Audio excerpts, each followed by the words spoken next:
All right, let's get right into it. Welcome to today's Explainer. Consider this your official, completely nonpartisan committee briefing on the structural realities of the United States national debt. We're looking at a figure that has now officially surpassed $38 trillion. I know, it's a number so absolutely massive, it almost feels made up, but the mathematical reality of it is very, very real, and it demands our complete objective attention. Today, we're stripping away all the partisan rhetoric, the political noise, and the social media talking points. Our focus here is strictly on fiscal sustainability. We're going to dive straight into the math, the macro situation, and the underlying structural drivers to figure out what is actually happening.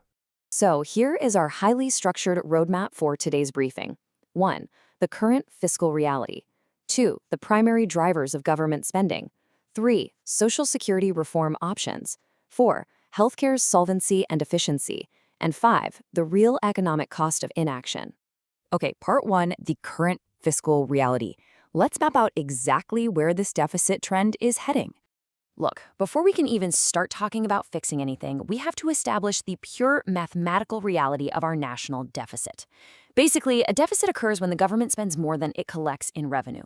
It's like running a fundamentally unprofitable business. And the trajectory we're on is incredibly clear. Get this, the year 2001 was the last time the United States government was actually profitable. Since then, we've just been operating at a loss. And recently, it has gotten dramatically worse. Starting in 2020, we entered this whole new era of trillion-dollar deficits, almost treating it like a new national pastime. We're now running nearly $2 trillion annual shortfalls. Because we just borrow the difference every single year, that debt has compounded and totally exploded to over $38 trillion by 2024. Moving on to part 2, the primary drivers of government spending. Specifically, we need to talk about the 70% concentration. To really understand how the world's absolute strongest economy can be bleeding money year after year, we've got to look closely at the different buckets of government spending. So the crucial point here is understanding the difference between types of spending. And it all starts with mandatory spending. This is spending that is literally locked in by law. You can think of it like the government's unbreakable rent payment, right? You just have to handle it, or there are serious immediate repercussions. This bucket covers massive entitlement programs like Social Security, Medicare, and Medicaid. This isn't some discretionary pool of money that Congress votes on and haggles over every year. It is an automatic, legally mandated outflow that currently totals an absolutely staggering $3 trillion annually. Now, here is where the sheer concentration of our budget becomes completely undeniable. Just literally five key budget items account for a massive 70% of total federal spending. We're talking about Social Security, Medicare, Medicaid, national defense, and net interest. And that net interest, by the way, is just the inescapable bill we owe for all that previous borrowing we just talked about. Everything else in the entire federal government is basically pocket change relative to these 5 giants. If we actually want to address the root causes of the deficit, this 70% is exactly where we have to look. Let's do a quick reality check here, because there's so much noise out there. You constantly hear arguments about cutting foreign aid, right? Well, in 2024, the U.S. spent $78 billion on foreign aid. Sure, that sounds like a massive amount of money, but it is only about 1% of the federal budget. To put that into perspective, if we cut foreign aid down to absolute zero tomorrow, it would fund Social Security for exactly 19 days. That's it. 19 days, and then we're right back to borrowing. On the other hand, national defense sits at $850 billion, which is 13% of the budget, and fun fact, that's more than the next 10 countries combined. But the real giant in the room? That's mandatory health and retirement, sitting at $3 trillion, or 44% of the budget. Trying to fix our deficit by nickel and diming small discretionary items is just mathematically impossible. Which brings us to part 3, Social Security reform options. It really comes down to a choice between insolvency and taking action. You know, over 70 million people rely on Social Security. And for about half of those retirees, it literally provides more than 50% of their entire income. It's the single largest federal program we have. So we have to starkly compare our 2 potential futures here. If we just sit back and do nothing, the Social Security Trust Fund is projected to be fully insolvent by 2034. And by law, if that happens, the administration can only pay out benefits from ongoing tax income. That triggers an automatic, mandatory benefit cut of 20%. That alone would push millions of seniors into poverty practically overnight. The alternative is proactive action, making tax policy shifts now that actually generate revenue to close the shortfall before that insolvency hits. So if we want to talk about tax policy shifts, you absolutely need to know this specific number, $170,000. Right now, individuals only owe Social Security payroll taxes on the first $170,000 of their income. That's the current payroll tax gap. Any income a high earner makes above that exact number, it is entirely exempt from Social Security taxes. All right, so how do we actually turn that into concrete reform? Well, there are two steps that would give us the absolute highest immediate deficit reduction. First, if we simply eliminate that payroll tax cap entirely, capturing the growing 17.5% of national earnings that currently go totally untaxed, it would close approximately 73% of Social Security's long-term funding shortfall right out of the gate. Our second option is adjusting benefits for high-income retirees. For instance, paying out full Social Security benefits to ultra-wealthy individuals like Warren Buffett, who earns millions just in dividends, reveals a pretty massive fundamental inefficiency in the program.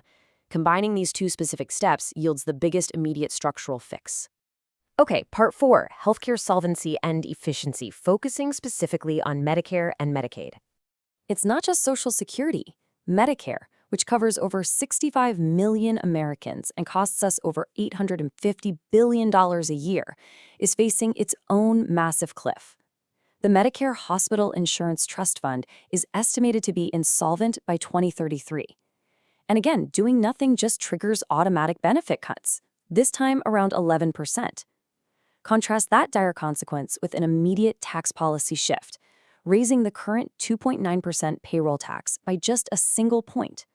That one fractional action would raise more than $1 trillion over the next 10 years, averting insolvency entirely. And actually, that brings us to something that brilliantly illustrates another massive issue in the Medicare system. Just staggering, mind-boggling waste. We are looking at a projected $1 to $2 trillion in overpayments over the next decade. Think about that scale.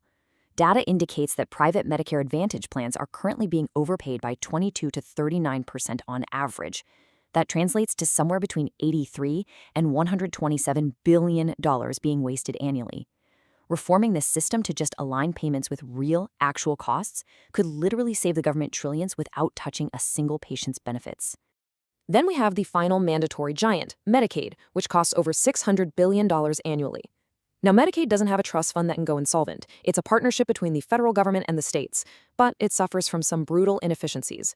Over 5% of all Medicaid spending goes to improper payments, costing us tens of billions every single year. The specific methods to fix this are completely concrete. First, we target and correct system data errors. Second, actively recoup historical overpayments. And third, aggressively audit and fix eligibility errors.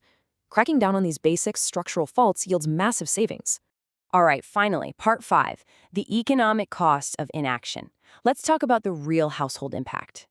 So what does this actually mean for us? Let's bring this out of the macroeconomy and right into our own neighborhoods. When the federal government runs an annual deficit, it has to borrow to cover the gap. And look, investors aren't foolish. They see a country borrowing trillions annually, and they demand a higher return to compensate for that increased risk. This directly forces up the interest rate at which the United States borrows. And guess what? When the government's interest rate goes up, your cost of living inflates. Everything tied to credit gets far more expensive.